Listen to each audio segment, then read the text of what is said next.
Welcome back to Good Day, where we love all things fun, local, and positive. From classroom to curtain call, this group of high schoolers is hitting the stage with a classic musical, Les Misérables. Kirsten Hinshaw is the director, and Abby Caracas is one of the actors in the St. Ursula Academy production of the show. Thanks for being here today. Thanks for having us. Absolutely. So Les Mis, this is big. The biggest. Yes. Where do you get started? How do you take something like this on? Well, we choose the show typically about a year in advance, and we knew that we had such an incredible group of student vocalists this year, so we said it had to be Les Mis. And we've been rehearsing since around late October. Oh, okay, so for a little while. Yeah. All right, so who do you play? I play Eponine. Okay, so this is a big role. Yes, I'm very excited. It's one of my favorites. For people who haven't seen Les Mis, talk us through the storyline and what's happening in the show.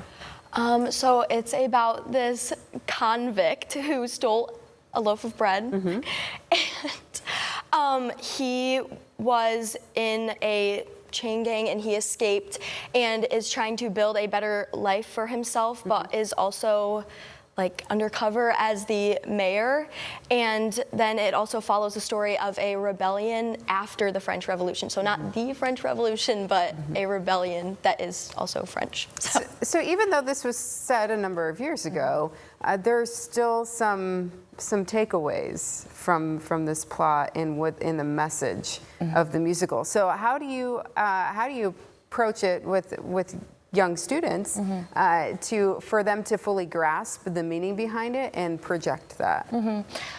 Well, it is a show about humanity and compassion and helping others, and so anytime that message can make its way in the classroom in a musical experience, it's going to be a positive experience. So we talk a lot about what these young students were rebelling against, what they thought was the fair treatment of others, why that story is important to tell, and how we can use musical theater as a catalyst for better humanity and better compassion. So it's a wonderful learning experience, especially with students. Yeah, how has it been for you rehearsing and doing all your schoolwork and handling all of that?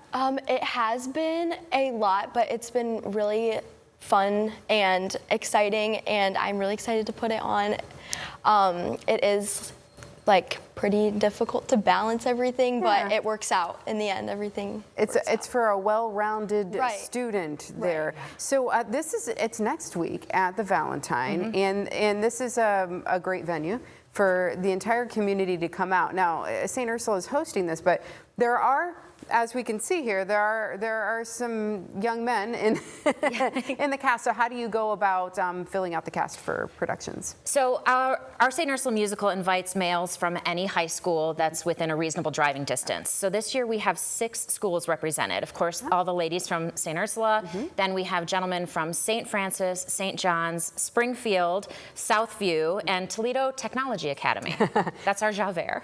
Wow. So that's great. Everybody in the community will have a little bit of representation there. What's it like to be able to work with students from other schools like that? I think it's really great because you just connect with such an amazing group of people from different backgrounds, different like situations, you know, and it's just so nice to be able to create such a like connection with all of these different people. Why is it so important to have theater, musical theater, as a part of what these students have access to? Well, I mean, theater is, I think, something that can't be replaced with AI.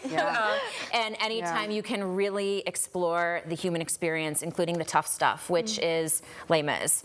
For people who don't know, Les Mis is very sad. So bring your tissues. Yeah, bring your tissues. It's emotional. It is very, very emotional. And I think theater is what brings beauty to life, and be able to create something from nothing. That's my favorite part. I mean, at the beginning of October, it was a script. You're on book, and that was it. Yeah, it was a group of 64 students, and since then we have created a professional, magical, and moving production together. Have you started getting rehearsals on stage yet, or you got set pieces, things like that? We move to the Valentine next week. Okay. So Sunday. And that's when it all comes together. Yeah, we build our set in the St. Ursula Academy gym so Okay. that we can stage everything with the set, and then we disassemble it and then move it into the Valentine. Wow. So we have our full barricade in our gym. We apologize to basketball, who cannot play right Sorry. now. Sorry, basketball. Sorry, not sorry, right? Yeah. So for people who want to come out, this is all opening next weekend, right? Mm-hmm. Yeah. January 29th, we open, and St. Ursula shows for the past 8 years have sold out. There are already fake tickets out there, so What? please make sure Fake tickets? Fake tickets have been spotted, so make sure that you are getting your tickets on the Valentine Theatre website only. Okay. Don't get scammed, Don't get people. scammed. Don't get scammed. What do you hope that people walk away with? You know, when they come to see the show and then they leave the theater, what do you hope they take with them? I think, or I hope that they just like realize how important the message is and like how it can relate to like things going on right now, and like how important it is to just like, I don't know, what do you think? Yeah, I think it is still relevant. Although Yeah. it is set in the 1830s, it is relevant. And I also want them to understand what an incredible talent pool St. Ursula has and Toledo has with the young men in our cast too. And I want them to support young people in theater. Yeah. Come out, support them Yes. next weekend at the Valentine. A number of performances, but as you said, they sell out. They will sell out. So don't get scammed by fake tickets. Yeah. Hey, thanks for being here today. Yeah, Thanks for thank you having us. having us. And break a leg.